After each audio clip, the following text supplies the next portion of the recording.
This is Support is Sexy, episode 48, with fashion entrepreneur Tamiko White. Welcome to the Support is Sexy podcast. I'm your host, Elayne Fluker, entrepreneur, author, producer, and founder of Chic Rebellion Media. 5 days a week, Monday through Friday, I talk to women entrepreneurs who share their journeys and the true stories of their wins and their lessons, and give you insight and inspiration to take your business and your life to the next level. Here we go.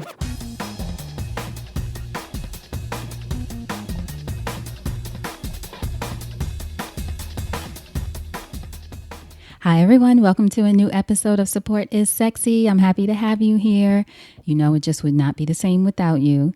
Today, I'm excited to welcome my friend, Tamiko White. Tamiko has been in the fashion business for many years. She knows so much about the industry. She has worked as both a model and on the other side of the business as an owner of her own showroom. And now she's evolving her business into be more of a brand ambassador, to really consult companies on their stories, as she says. She is really a storyteller. So today, Tamiko talks to us in between appointments and meetings and calls as we all gear up for New York Fashion Week next week. And she tells us about 3 things you need to know to be a leader in the fashion business, what you need to know to make a pivot with your business if necessary, the key element for building a fashion brand, also how the fashion industry and Fashion Week have changed and why it all makes sense. And she really did break it down in a way that even I was like, okay, I get it. I understand now. Who really has the power in fashion? In business, the kind of support that you need evolves depending on what your business is and what your needs are, and also her remedy for doing it all. So if you're someone who's interested in the fashion business or just intrigued by fashion overall, this is an excellent episode for you. You're going to love this. And even if you're someone who just has your own brand, thinking about launching your own brand, there's a lot in here about marketing and things you have to consider when doing that. One of the things I want to tell you about, though, that I'm excited about before we get into the episode is an invitation that I'm extending just for Support is Sexy listeners. So I've had almost 50 episodes of the show, which I'm so excited about.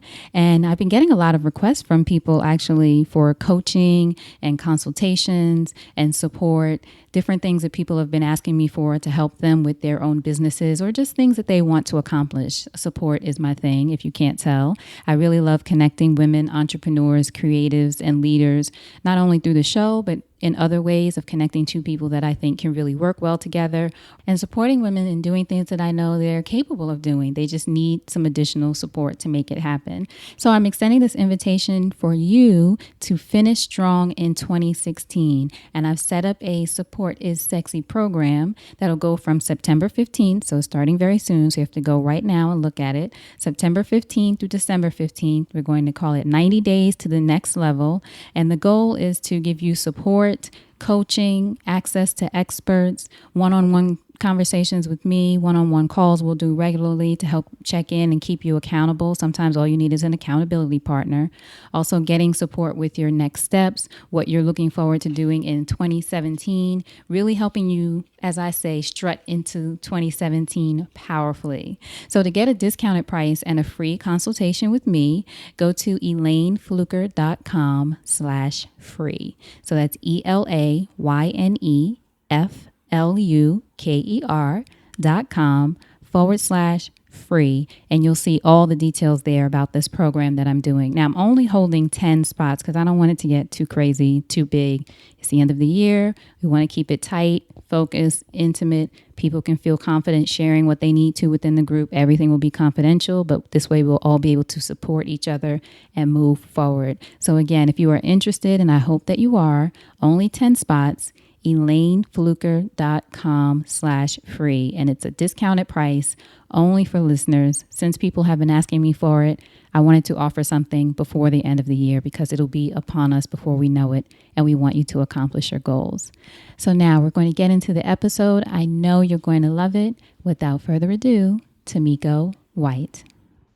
So Tamiko, thank you for joining us on an episode of Support is Sexy. I'm happy to have you here. Thank you for having me. I'm so excited to be here. Yay. So first question I ask everyone, when did you first fall in love with entrepreneurship? So I don't believe that you fall in love with it. I believe you're gifted it, right? I don't think you choose it. I feel like it chooses you. So I was really young. I must have been 5 or 6. And my mom said I used to take her foil and I would get in trouble. Like I would take her foil and I would make jewelry and I would put it in this box, a shoe box under my bed. And when she would clean up, she'd be like, "What are you doing? You stole my foil." And I would tell her, "This is for my business. Like all these things are for my business." So I always had a shoe box under my bed with like fake jewelry and necklaces. And I was always preparing to be a business person. So again, it chose me and revealed itself really early on. But how did you know to do that? Did you have models of people who own their own businesses or opening up businesses, or you were just... I didn't. My mom was an attorney, and at the time she was in law school, and she was actually doing criminal law at the time. And now on my father's side, everyone was very entrepreneurial. When I think about it, my great grandmother couldn't read or write. And my grandparents on my father's side weren't that educated either. They come from the South. They stopped at school, I think, at the 5th grade. But my grandfather always had a business. He would sell fish from his truck. He would sell things from the back of his truck. Mm-hmm. And so he always had money, and he always, and I think I saw that, and that could have inspired me. But I always also wanted to, I always wanted to solve problems. Mm-hmm. And I found business obviously as being a way to do that. Which is what entrepreneurship is, I feel like. Yeah. It's all about solving constantly, problems. always. Constantly solving problems every second to second. Now, you're a native New Yorker, right? I am. Yes, you are. One of the Proud. few. We're only a few of us here. I know. Born and raised. Actually, I lived other places. So to be honest, I lived other places. I went to high school in Washington, D.C. Right. And then post-college, I lived in L.A. for a little while. But for the most part, New York has been my home. Now, what were you like other than entrepreneurial and stealing your mom's foil? What were you like as a little girl? Acting and fashion. I remember going to see The Wiz really on Broadway with Stephanie Mills. And I remember sitting in that audience and the way she made people feel when she sang Home. I know this sounds so like cliche, but I remember feeling like I wanted to make people feel that moved. And I remember not being able to articulate that because I was probably 6 or 7 at the time. And I remember crying. And then my grandmother took me back to see the play. And then I was crying at the end. Then my aunt took me back to see the play. And then I was crying at the end. And my father took me and he was like, "That's it. You've seen it 4 times. No one else is taking you back. That's enough." But I remember the raw emotion and the way she was able to evoke emotion out of me was something that has never left me and something I knew then that I was born to do. So I am an entrepreneurial spirit, and I'm also a talent in terms of acting and modeling and loving being able to evoke emotion. And I do that in fashion, whether I'm telling a fashion story or merchandising, which tells a story, or with accessories or with words on a page that you bring to life, through acting or poetry. I always have been really drawn to that type of expression. So you've sort of been an all-around artist in that way. I have. And I think that's why I'm so in love with Jennifer Lopez, because I remember when she was like the first accepted hyphenate, right? Remember when J-Lo was a dancer and then she was an actress, and then when she came out with that album, she was with Puffy and everyone was like, what is she doing? But she was successful in all those realms and yet still in her lane. And I remember the first time really seeing someone be successfully accepted at doing all those things. And she's still doing it. Right. And doing it successfully. And that was always really inspiring for me. So that's she's a huge inspiration for me in that sense. Yeah, it's interesting because she's actually like older artists from generations ago, because you had to be able to dance and sing and act and do Dick Van Dyke. All of that in one movie. Yeah. You know what I mean? It wasn't even separate genres or separate times they were doing it, as J-Lo does and a lot of other artists, but they had to do it all at once. So she's actually like an old Hollywood. Yeah, in that sense. I love this that. Is true. Who are some of your greatest influences growing up? Well, definitely my mother, I'd have to say, because my mom, as a single mom, also had a lot of health challenges. So my mom was diagnosed with heart disease when she was 3 months pregnant with me. And back then, which was the 70s, there was very little known about heart disease, but and particularly in African-American communities, because it was considered a white male disease. So my mom, who was young when she was pregnant with me, was diagnosed with congestive heart failure. And to date, has had 3 open heart surgeries, 3 heart attacks. She has a pacemaker, an artificial valve, and COPD, and goes to work every day. And one of the main inspirations that I took from my mom was that she just never quit. Like it just wasn't an option. It was like, okay, well, this is it. And even if it sidelined her for a season, it was never permanent. So I think that was always a huge inspiration for me. And then my girl tribe, one of my friends, Regina, she's been a really big inspiration to me. Also really ambitious and in a world, Hollywood, where you're constantly told no, and it just, again, never stopped her. And she never let it stop me. So even when we started out in our careers and I was modeling and she was acting, and I remember if I didn't get a job, I didn't get a video. I must have been I think it was like a Heavy D video. I think it was the Nothing But Love video. And all the Black models got that video. And I went on the casting and Brett Ratner, and I did not get it. And I was devastated. And I remember I told her, my career is over. I'll never make it in this industry. And she laughed. She was like, it's not over, baby. It's one job. I was like, it's not. The world is over. And I remember I couldn't watch the video. Right. And but she's just always been like that girlfriend that's been like, it's fine. That wasn't meant. That video's not that hot anyway. And I was like, you're right. But just always, again, as an inspiration and a motivator.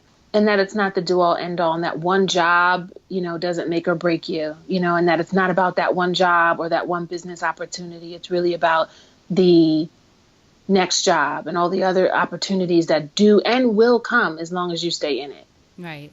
Now, Did you guys go to school together? How did you meet? We did not. We met. We actually met through Sadat X from Brand Nubians. Oh, right. Yeah, we met through him. He was a good friend of mine, and then we started waiting tables at a restaurant at the same time, and we became really good friends there. And then that was history. So you've just been along this journey together all that time. Yeah. It's good to have people around you who have known you since then. Yeah, it is, especially, and we laugh about it a lot. We were just laughing yesterday we just think about things and we're like, wow, remember how we thought certain things were so monumental. And it doesn't mean that they still aren't really great times in your life or moments where you have lessons and you have highs and lows. But at the time, especially with youth, you feel like it's so defining. Like this, but it's this is this or nothing at all. This or nothing at all. And that's the beauty of youth and also the curse of youth. Right. But that life keeps going and the opportunities do keep coming. And I think also the biggest lesson too is that you stay in it. You stay with it long enough. You know what I mean? You will get it. You'll learn enough that you take your lessons and they're building blocks. They're not isolated incidents, so your life becomes a quilt as opposed to like one plain duvet, I guess, to use a fashion. Exactly. Yeah. To use a fashion analogy. Now, you studied fashion merchandising and business marketing at University of Maryland, right? Yes. Was your plan, I know you were always into style and fashion, and was your plan to go into the fashion business, or what did you think at that time, or was it just, this is what's interesting to me? You know what? Even then I was a renegade. I was one of the few women of color in that college of human ecology, which was the school at Maryland that taught fashion merchandising. And I remember everyone that pretty much went into the program, what you did with a fashion merchandising degree, especially if you did not go to FIT, you then went into a buying program. So it was usually Bloomingdale's or Neiman Marcus, which was out of Dallas. And I remember telling everyone, I remember sitting in that auditorium and I was like, I do not want to be a buyer. I'm going to open my own business. I'm not going to do this. And it just felt so out of the box. And everyone was like, you have to go into a buying program. That's how you get into the fashion business. And I didn't know exactly what I wanted to do, but I knew I didn't want to do that. So it was almost process of elimination. And then when I got out of college, I started modeling. So that was Now, was that something that just sort of happened, or was it something you were like, okay, I'm going to do this until? It was, had always been my dream, and I'd modeled on and off as a child, but I wanted to model professionally. And that was a goal that I was going to achieve. And I got out of school and I got the weight off and I shot and I tested and I finally got with Wilhelmina, was signed to an agency called Wilhelmina Models and started working consistently as a fit model. Tell us what a fit model is for people who don't know. So a fit model is the model that's used by a brand, a fashion designer, to actually fit their clothes on. And a lot of times, yes, they do draping. When you do your first patterns, you'll use a mannequin. But you do want a real body for your apparel when you're about to produce your sample collection, because you really need to know how that fabric actually functions, and you want a full body to put that on. And the beauty of fit modeling is that it's consistent work for a model. But then the other side of it is that you're actually married to that designer because the patterns are based on your body. So, interesting. So it becomes more of a full-time job. You become, you have regular fit sessions, and you're also usually a lot of times used during market week. So it can become a lucrative career as long as you maintain your weight, obviously, for that fit. And I was actually Nanette Lepore's first fit model when she had just started her business. And I worked for Ellen Tracy Company, which at the time was a really big contemporary sportswear brand that did everything from shoes to hosiery to jackets to outerwear to hats. So those were long days. I worked with Oscar de la Renta Intimates, and those were my three primary clients that I worked with consistently as a fit model. And then I also at the same time was auditioning for TV commercials, and I did a lot of parts. I also was really had a relatively lucrative parts modeling career, which I actually still do have on the back burner. So that's like your hand model or showing hand and feet. And feet. Primarily hands and feet. And I still do a lot of hands and foot modeling. I just did a national commercial for Prudential Insurance, and I was just on hold for an Advil commercial. So I those still hands or feet? Yep, my hands. So these hands still bring in money, I have to tell you. That's why I keep the hands looking young. That's why you get those regular manicures. I love it. Exactly. Yeah. So anyone that knows me know these nails are definitely a priority. Nails are always, they change like 3 times during the interview. I already see it. Color changes regularly. Don't even have to polish them. Exactly. I love it. Now with modeling, you transition. I know one of the things you mentioned about modeling was there was a point where you decided you didn't want to have to be selected in order to do something, even though it's still very much a part of your life and you're getting to choose what kind of jobs you want to take. At what point did you decide that you wanted to set up your own shop, meaning White Noise Showroom and what it has become now? Well, one of my frustrations with being on the talent side was that I felt really unempowered at that time. This is a different time, but at that time I felt really unempowered, and I felt like I was always waiting to be picked. And there was something really undercutting about that for me. It really undercut my soul, and it limited and kind of quelched my freedom to create. And with my innate love of business and entrepreneurship, I wanted to have an outlet, so to speak, to create some of the things that I loved, which were images and storytelling. And ultimately, like I said earlier, I'm a storyteller. So be it through clothes or through poetry or through scripts, through film, I love to tell those stories. So I wanted to create a business, which at the time, like I'm sure like most entrepreneurs, I had no idea all that it would entail. But again, youth was on my side. Right. So it felt really doable. And I could do it all alone, and I was going to carry this torch and create and build this amazing business in 6 weeks. In 5 minutes. in 6 months. And then we'd have the business up, and then I'd move on to something else. Yeah, well then, so not. Right. How did that work out? Yeah, so that didn't work out quite like I planned. And again, I thank youth for that, because if I knew then what I knew now, I might have made a different decision. But I'm glad sometimes I'm grateful for that ignorance, even my personality of forging ahead and of not taking no for an answer. Because trust me, I was told that it takes 5 years to build a business before you really start seeing the fruit. I was told all those, what I thought were anecdotes. But now that I know are actually real quality truths, Yeah, but I stayed with it. So we know you do a lot of fabulous work with different clients, with modeling and different things that you're doing, but what are some of the other things you do as part of your fashion business? So part of my fashion business is I work as a fashion entrepreneur. I'm also a speaker and a style influencer.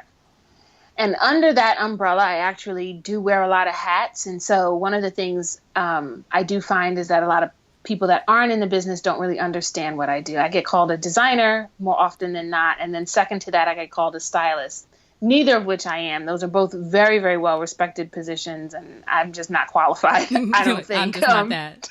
to do either. But what I do is I help brands tell their story. And that's either through sales, through merchandising, creative directing, a lot of their imaging on lookbooks or line sheets, and also marketing materials, especially those that go directly to their consumer, which is the retail buyer.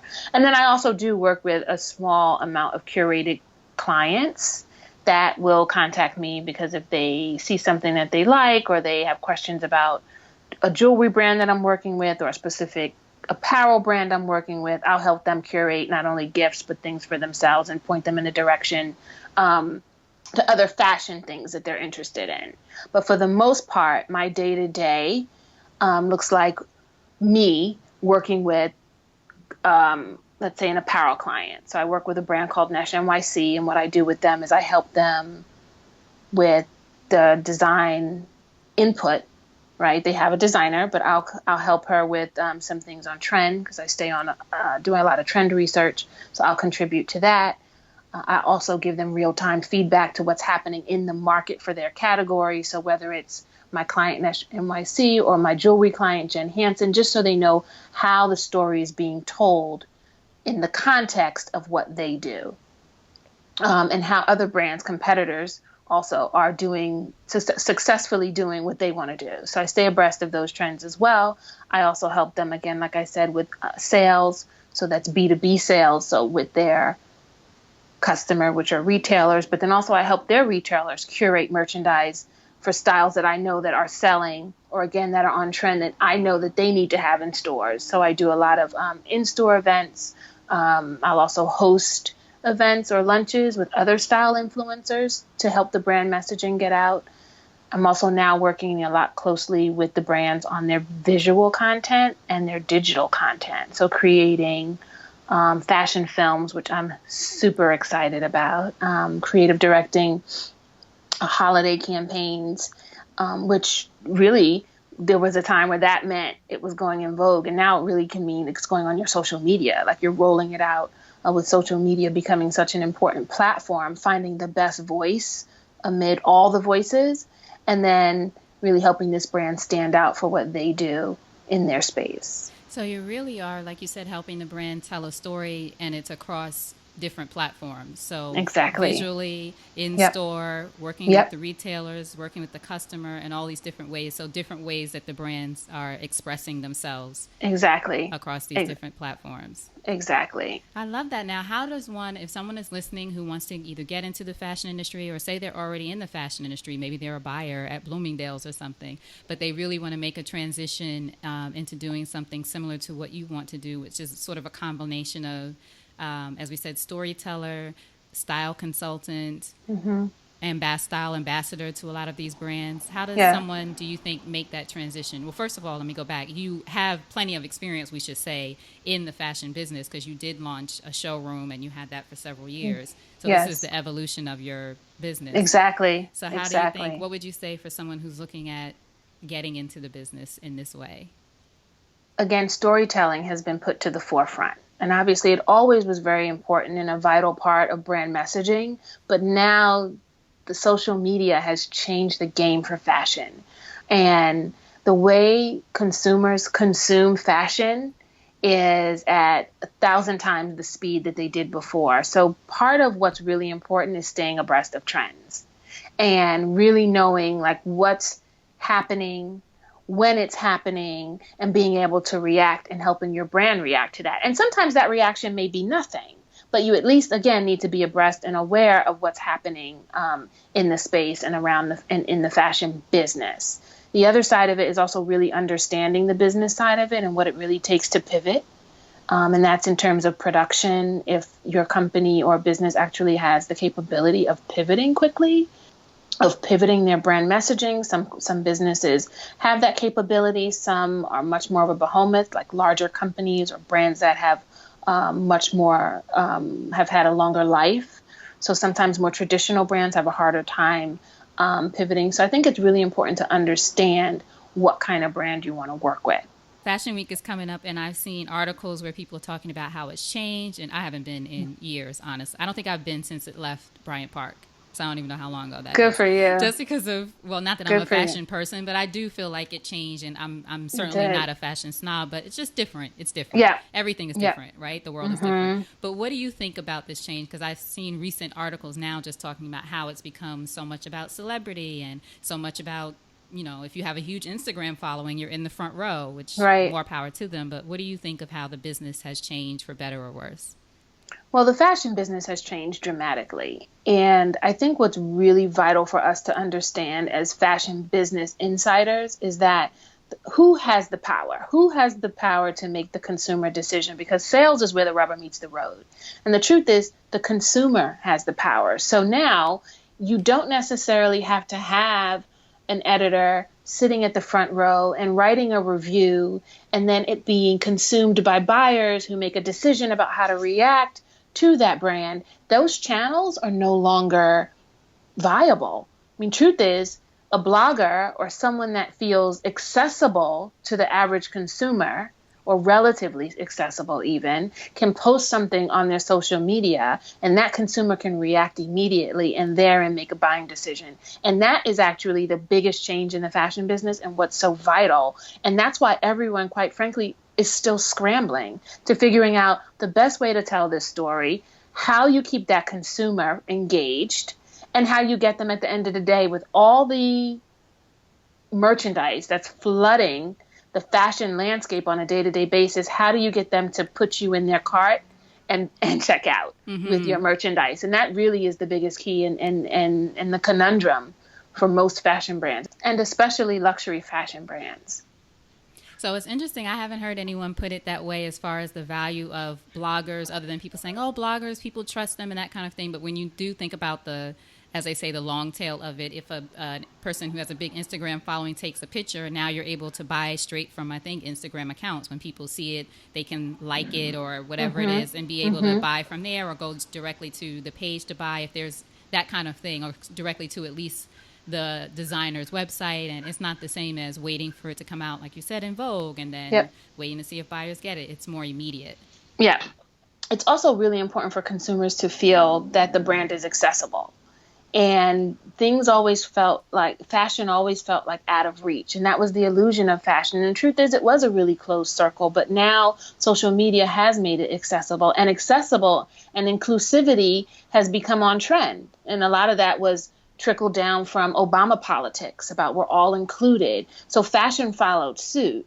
And in that, it made it less exclusive. And so people do react because obviously the powers that be wanted to keep it more exclusive, and the front row was so coveted. And now it's really about everyone can actually have access to a fashion show. I mean, now you can actually real time watch some of the biggest houses do their runway show real time online. That was unheard of 10 years ago. I remember I was consulting, I think this was this past fashion week at WWD during the time, and everyone was watching the Givenchy show on the computer. It was just like, oh, that looks nice. Oh, Kim Kardashian looks good. Oh, so-and-so. You could see everything right there. You didn't have to be at the show. Of course, being at the show is a different experience for a brand that's huge like that, but still, you get all of the looks. You get to see everything. You can write about it right away. You're on social media. That's very interesting.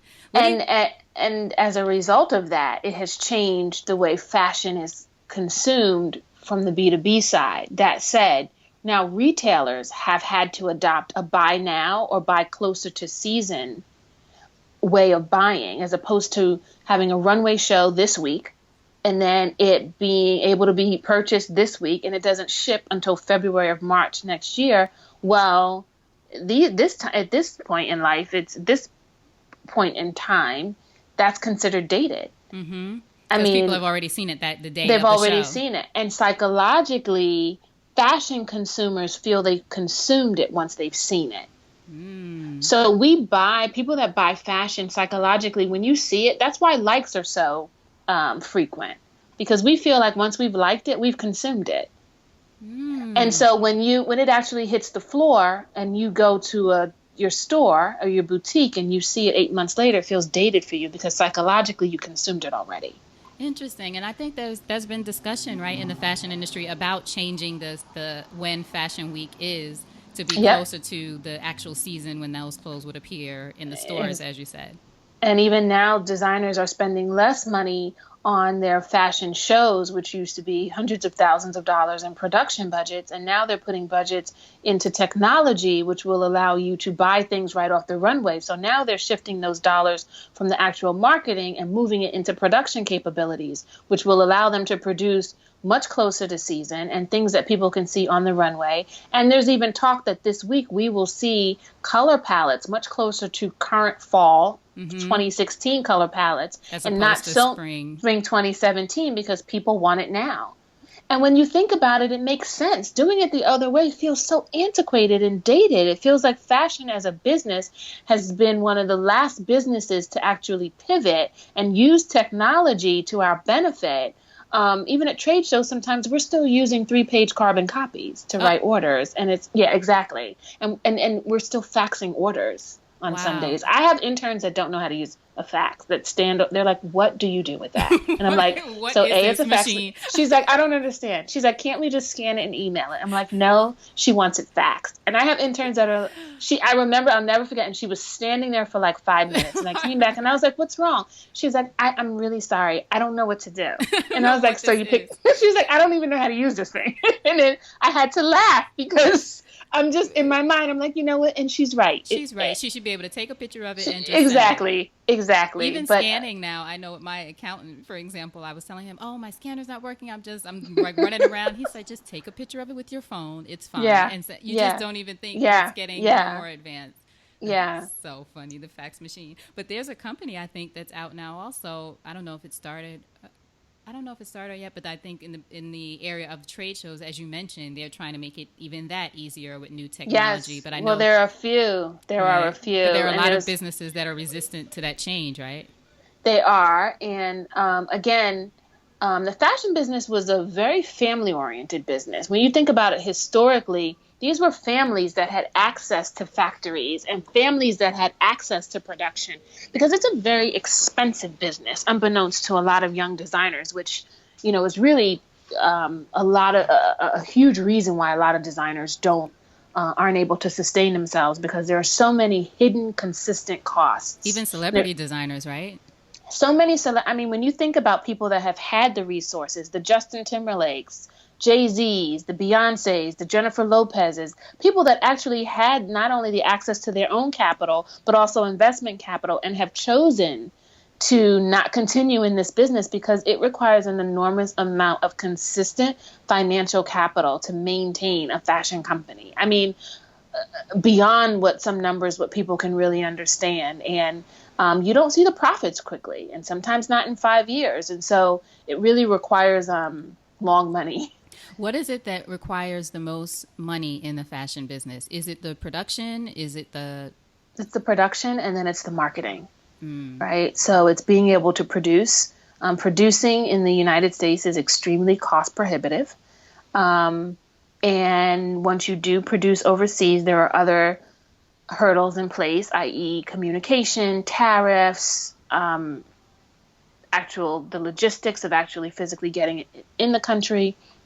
There's time constraints, and then marketing. And a lot of times people think fashion is, all glam, but it really is driven by marketing. It is glam. Mm-hmm. So it's really important to have a marketing budget and really for people to understand who you are. Because let's face it, like jeans are jeans, right? And then a white shirt is a white shirt. But there's a reason why you have a J. Crew white shirt. The truth is there's only one white shirt, and that there's obviously different style and details. But for the most part, clothes are not really new inventions. So it's really the marketing of why you choose one designer over another, whether it's fit or form or function.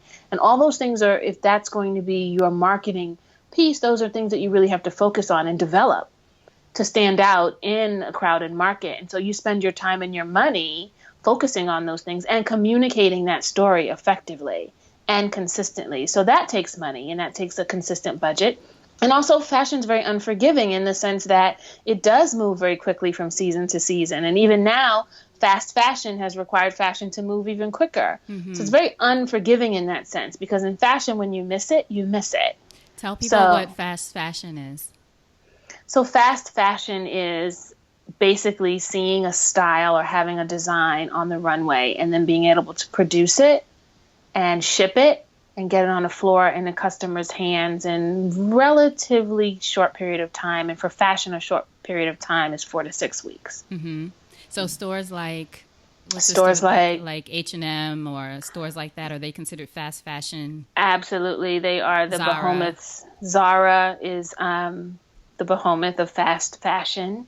H&M, Forever 21 are three of the largest names that can produce fast fashion. And these are huge companies that have huge production capabilities and transportation and logistic capabilities to be able to get this merchandise into the hands of consumers in a relatively short time and sell out and then reproduce and then get the next style on the floor before that one's even sold out. Mm-hmm. So that requires a lot of obviously trend information, but then also production. And it's a constant machine, and it's very hard to keep up with, and it does require a lot of capital. Mm-hmm. Now, as a professor for FIT, what's one of the lessons that you want your students to know about fashion? If there were one thing you could tell them to absolutely remember. That fashion is a business. And I try to drive that one concept home. Please understand that fashion, first and foremost, is a business. And it's just the business of selling beautiful clothes and the business of managing creative apparel ideas. But at its very core, it is a business. And the same business principles apply. Do you feel like a lot of them don't understand that at first? There's a whole different perception of fashion, as we talked about. It's seen as just glamorous, and the business side is not. Well, I think that I actually have a colleague that went to Parsons and said that she was not required to take one, and this is no shade to Parsons. I'm just saying. She was saying that as an adjunct at FIT, this is no shade to Parsons, but she said that she was not required to take one business course. She's a designer. She graduated with a degree in design. Wow. And she said had she been well-versed in the business side of it, she would have understood more. Now, obviously, we don't know what her core classes were, and her concentration was obviously design, but a lot of what I find, not necessarily with students, to be honest, Elayne, I find it with creatives, with people that want to be in the fashion business and they're not given the information and the access to information of what it really takes and how much of a business it actually is. So just like most businesses, if you want to start out with your business plan and a 5-year plan and your ideas, that's great. But again, you have to really understand the enormous amount of capital that it takes, how much marketing it actually takes. You have to understand production. You have to understand cultural challenges in production, choosing where you want to produce, and even understand, the design side of it in addition to the business side of it. So you actually have to wear a lot of hats, and it's definitely something that you can't do alone. That you can't do alone. Would you say that that's something that you would tell then young designers, that they should look at taking at least one business class? I think that they should not only take a class, I think that they should work with a successful designer. As an apprentice. As an apprentice, to really understand how many hats you have to wear and really understand the rigor of creating a fashion line season to season, year after year. Mm-hmm. Now, for you, if there were one thing that you wish someone would have told you about entrepreneurship, what would it be?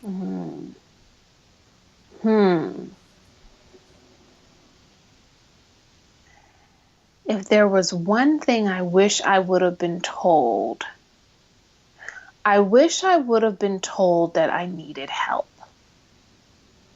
I heard all the stories, the 5-year stories and you need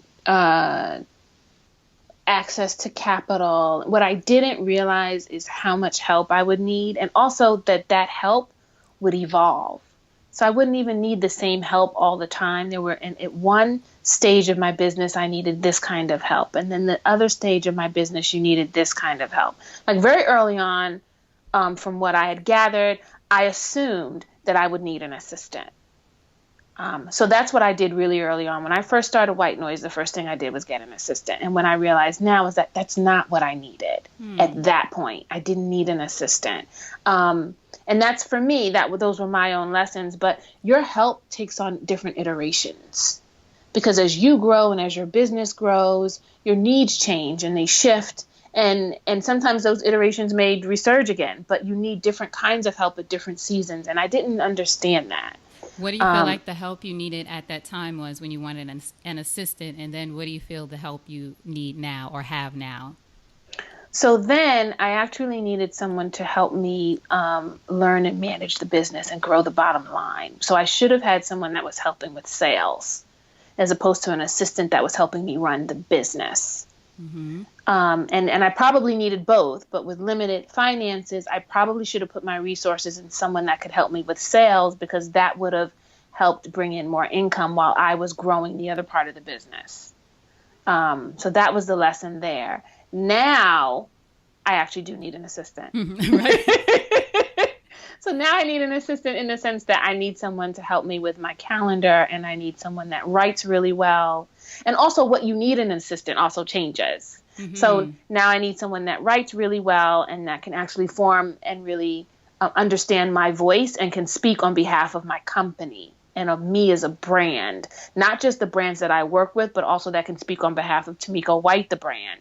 So I need someone that can manage and handle all those responsibilities. Now, are you looking? Is this something that we should post about, or what? Actually, yes, I am looking. Yes, okay, looking for an assistant, because my audience, a large part of it is age 25 to 34 women, 75. You know, I know the numbers, girl. Awesome. 75% women. 75% women. Awesome. In the area between here and Virginia. Nice. Someone that's strong in graphics. Someone that's a good writer. And also very good in terms of time management. Great. Now, they need to be in New York, or is this a virtual? Right now, it can be virtual. And where should they email you, or can they go somewhere to see it, or what's the best? They can email me their resume at info@tamikowhite.com. Info@Tamiko. Okay, so everyone, we're going to have a link to this. Don't email Tamiko if you're not really ready to work. Exactly. Don't have her thinking our listeners are shady or not ready. No, I don't think that, but let me tell you, we will be working because there's a lot of amazing things happening, and awesome. I do need some sexy support. Yay, sexy support! I love it. Now, just a few more questions. One of the things that I saw that you quoted is, "If you can't beat fear, do it scared." Mm-hmm. That was one of your quotes of many lovely quotes on your. I think it was on Instagram. Mm-hmm. So when's the last time that you did it scared? This morning. I've learned that. Again, and also a quote from Jennifer Lopez, which she told a mutual friend of ours that she's, has fear and does it anyway. And actually, I took that quote from her page. Wow. All about Jennifer Lopez. I know. And it's really not, but I have to tell you, it resonated for me because as my business grows, the demands, there are obviously more demands placed on me, but just in all truth, my talent has grown. So my ability to meet these demands has also grown, but then sometimes I get nervous about actually having to do it. Mm-hmm. So it's your knowledge has grown. My knowledge has grown. My experience has grown. And the proof is in the pudding. So now, people are seeking me out. Brands are seeing things that I've done with other brands, and they're seeking me out to do the same for their brand. And there are times where I'm like, wow, can I do it again? And I actually have a business mentor, and she's so good at that because she's always telling me, she's like, that's who you are. Of course you can do it again. Mm-hmm. You know what I mean? But sometimes you need to hear that. I'm like, wow, it may not be the same formula. And yet she's like, but it doesn't have to be, because you know how to make that cake. And they So you sought can, you out. exactly. So, a lot of times I'm afraid to say yes, but I do it. I accept the challenge, and then I do the work to meet the challenge. So that's been my new mantra, and Do it my new, scared. yeah. I love that. Now, how important is it to have a business mentor for you at Oh this wow. stage? It's been vital. It's been life. She's game changing. And I say that because I have a really bad habit of getting into a rut because I don't seek out support. And then that rut, I start calling it being overwhelmed. And it starts looking like being overwhelmed. And I get really comfortable with feeling overwhelmed as opposed to really identifying it for what it is. And I need help, or I need a different way of thinking about it, so I can figure out another way to approach it. And then if it is in fact a lot for my plate, then I can just tone that down because I have the freedom to do so. Like, I'm not going to get on punishment. Right. So, so it's, I've learned that my business mentor has been really good at helping me, manage and prioritize the goals that I have and the ideas and the opportunities that are on my plate. And she also helps me break down how we're going to achieve them. And then it's in small bites, and it doesn't feel like these huge insurmountable milestones that I have to achieve next month. And I'm able to approach it with a lot less anxiety and actually enjoy doing what I love, right? Because I'm doing this because I love it. But if I'm in a chronic state of angst, Right. then that defeats the purpose. It's so interesting. I just had a conversation with Abby Levine on her show, and we were talking about this idea of things start happening, you start picking up momentum with whatever you want to do, and then that fear of success, I was speaking for myself personally, that fear of success starts to set in, and you either self-sabotage or you have imposter syndrome and don't think you're ready. But it's sort of like with you, things are happening and you're getting all the things that you want, and you fall into that, as you said, that space of it's overwhelming. I can't. Yeah. So what's the greatest lesson having a business has taught you about yourself as a woman? You should have sent me these questions ahead of time, No, girl. ma'am, we don't do that. These are real ones. The greatest lesson, I think I'm still learning, so I don't know, to be really honest. But one of the many lessons I've learned about being a woman is that we really do take on this superwoman role. And I think it's, especially in this day and age, it's sexy, it's trendy to do it all. And I have learned that you can do it all, you just can't do it all at once. Right. And once I accepted that, I was like, oh, okay. So I don't have to do it all this week or next week or this year. I can, over a period or over a season, really roll out a plan to have a lot of the things that my heart and soul really desires, and I don't have to do it all today. And that's been really important for me, professionally and personally. Doesn't have to all be done at once. I love that. Yeah. Because we stress ourselves out thinking that we need We to do it all at once. Yeah. And like, I'm really understanding the definition of iteration and process. And that's been a real focus for me in my meditation the last month, just process. And I use the word iterations a lot in my conversation these days because it's resonating for me, because they're all acceptable seasons in my business. They're all acceptable, and I have to accept them in the moment, because I can look back now and I start to accept them. I was like, oh yeah, that was so acceptable. But how much freedom is it to accept it in the moment? Right. How much freedom is that space? How beautiful is that place to be? And peace of mind that comes with that.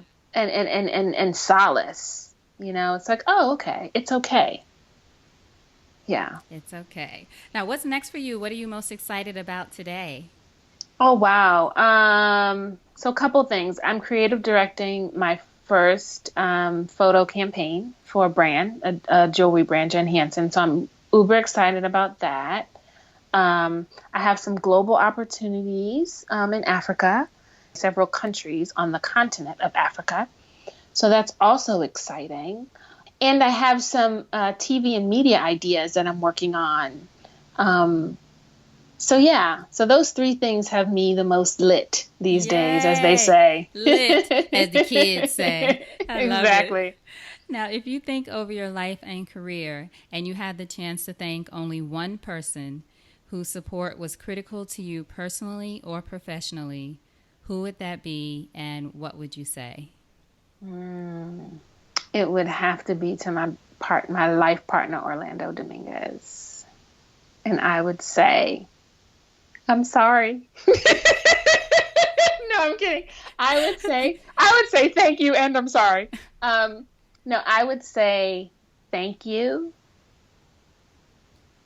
for always supporting my progress and my non-progress and never judging me and always uplifting me and pushing me to the next level. Thank you. I love that. And today's his birthday, isn't it? Today is his birthday. Happy birthday. It is. Yay. It's the birthday. Oh, yeah. So we say thank you for him letting you do this interview on his birthday. Okay. You're not having birthday time right now. You're having it's like, time. I'm like, this is work time, which he totally understands. So now how can we support you? Where should we go? I'm going to put your email for people to email you about being your assistant, potentially, if you like them. But how else can we support you? Is there anything else we should? I'll have links also to the companies, Nesh NYC and Jen Hansen. Is that Jen? Yes. HANSEN Jewelry. A team. I need to really start building a team. So in addition to an assistant, I need someone that would be able to help me with some production ideas that I have. So fashion production or media production? Media production. Okay. So I need storyboarding help for sure. And I need idea generation help. So like I also need a team that I can like whiteboard with. Mm-hmm. Because I'm a huge idea generator. So I need someone who's like really into the details that would help me balance a lot of my creative effort. So I need someone to whiteboard with and flesh out the creative and then say, okay, and then break down the steps and then hold me accountable. And then hold you accountable. Yeah. I love it. So all of those people are going to email you. Okay. That's the intention. Okay. So last thing from you, and again, thank you so much for being here. I'm glad we got pleasure. Caught up. What's a parting piece of advice from you to our listeners?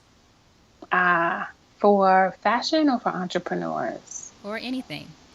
For life. A parting piece of advice is to seek, really, I know it sounds corny, but really to seek help when you need it.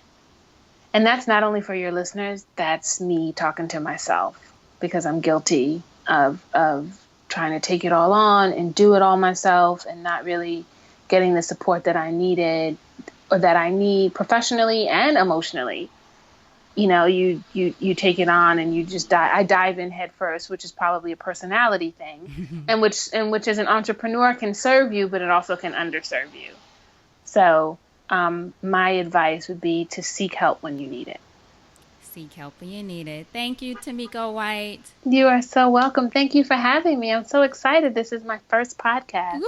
Yay! Hold on one second. All right. Thank you so much for listening to that episode of the Support is Sexy podcast. And I do hope that you got some inspiration from it.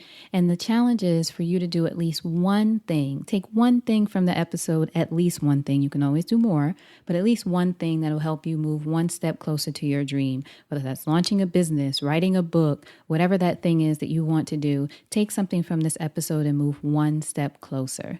And what I'll also ask of you, if you can tell me what you think about the episodes, what we've been doing, what you want to hear, what you like, what you experience while you're listening, go over to iTunes, leave us a review, and let me know what's going on. What are you thinking? What are you feeling about the show? What else can I do to be of service to you, which is what this is all about, to be of support to you. That's our buzzword, right? You can also go to our website, supportissexypodcast.com. That's supportissexypodcast.com. Hear more episodes there. Also have a bunch of great videos, tons of information. It's where I'm going to be spending a lot of time, and it's where I'd love to connect with you. So again, thank you so much for listening. I truly appreciate you and your support. And the most important thing I want you to remember is having it all does not mean doing it all alone. So now, go out there and create something sexy, and I'll talk to you soon. Take care.